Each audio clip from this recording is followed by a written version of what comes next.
Good afternoon. I'm Steve Hensley, live from Hillbilly Days in downtown Pikeville. We're having a great time down here. We've been out here for several hours, giving away a lot of these buttons here and doing some guest weather right across the street from our bureau. We're lined up here along Division Street in downtown Pikeville, and folks, thousands of people have already come out to enjoy the good food, the festivities, the live music, and most importantly, to support a good cause, the Shriners Hospital for Children. WYMT's Buddy Forbes is live across the street at Hambley Boulevard with more on day 2. Buddy?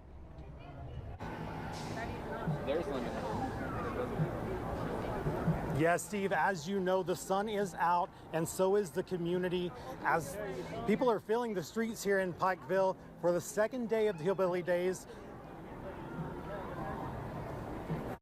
The festival fun continues. Day 2 is beautiful weather, big crowds, and we expect it to be even bigger tonight. Filling the streets of downtown Pikeville with vendors and visitors. It's fantastic to see this number of people in Pikeville. It's a great opportunity to showcase our city. Spreading the Hillbilly agenda. It's central to our mission, promoting the heritage and preserving the history of our region. Hillbilly Days is a really excellent venue for us to do that because it ties into the theme. And supporting hometown allegiance. It's a great tourism opportunity, great for local business, so it's a really good thing.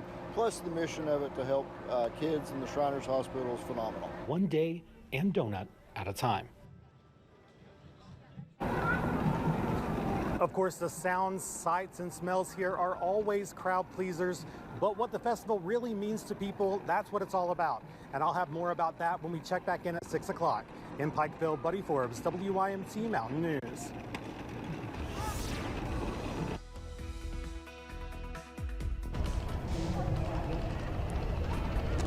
All right, meteorologist Evan Hatter joins me now live. And Evan, the weather's been great so far, but a few more clouds have been rolling in as the afternoon goes along. As expected, we've seen a few more of those clouds working on into the region, and parts of the mountains are already starting to see the potential for a few of those showers and thunderstorms. As a matter of fact, the further west you go, we're okay here in Pikeville, but the further west you go, we're going to be dealing with those showers working on in. Pinpoint Doppler's got the latest look, and you see the look at that right now with some of those showers to the west, especially west of Interstate 75, kind of zooming in to one of the locations, kind of Estill and Powell County, seeing some of the heavier rainfall right now, and that's something we're going to expect as we head through the next little bit.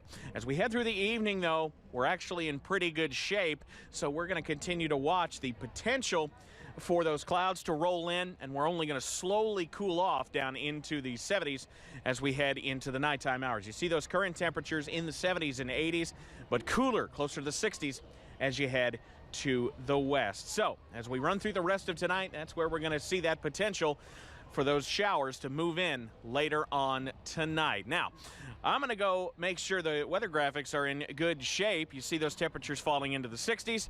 Steve, what else we got?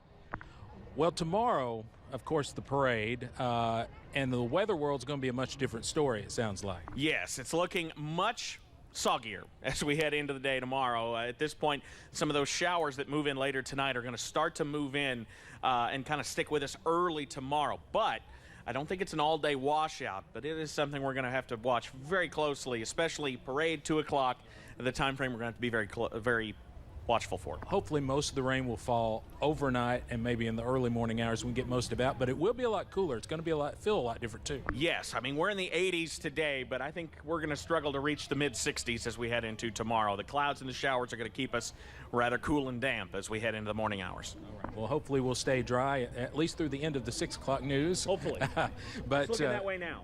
But lots of activities going on. There's micro wrestling here tonight. There's Trace Atkins tomorrow night. Of course, those are inside in the Appalachian Wireless Arena, so it doesn't matter if it rains. But so much going on down here in downtown Pikeville. We'll have more from here later tonight. But now we want to get a check on the rest of the day's news. Let's go back to our studios in Hazard with WYMT's Olivia Calfee. Olivia. All right, thank you guys. It certainly looks like they're having a lot of fun, and like Steve said, we'll continue to have coverage of Hillbilly Days in the next half hour. Flood survivors living in FEMA-provided trailers still have the option to purchase that trailer. FEMA announced the new measures earlier this month in response to housing issues in the region. Flood survivors get the opportunity if they have not been able to find any permanent living space. FEMA Media Representative Leo Skinner says out of the 90+ flood survivors still living in their trailers, a third of them have already applied. To this date, we have not sold a unit yet, but we're in the process of reviewing those requests and going along and seeing who may qualify and how to move ahead with that. Even with housing issues, both FEMA and state agencies say there has been a decrease of flood survivors in travel trailers. We will have more of that at 6 o'clock. Kentucky has received more than $118 million for this year's payment from the Tobacco Master Settlement Agreement. That word today from the staff at the Kentucky Attorney General's office. The agreement, which led to the annual payouts, was reached back in 1998 between the states and 4 major cigarette manufacturers.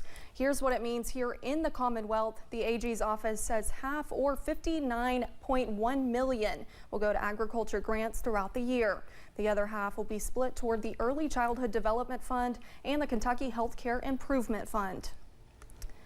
Food City is announcing a hiring event at all of their locations next week. The grocery store chain says they're hiring as many as 1,200 people to work in key customer and food service positions throughout their operation area and their distribution center. Company executives say the positions include entry-level, experienced and skilled positions. Anyone interested in applying can go to their website, foodcity.com, or text FC Jobs to 85000 or visit any Food City store.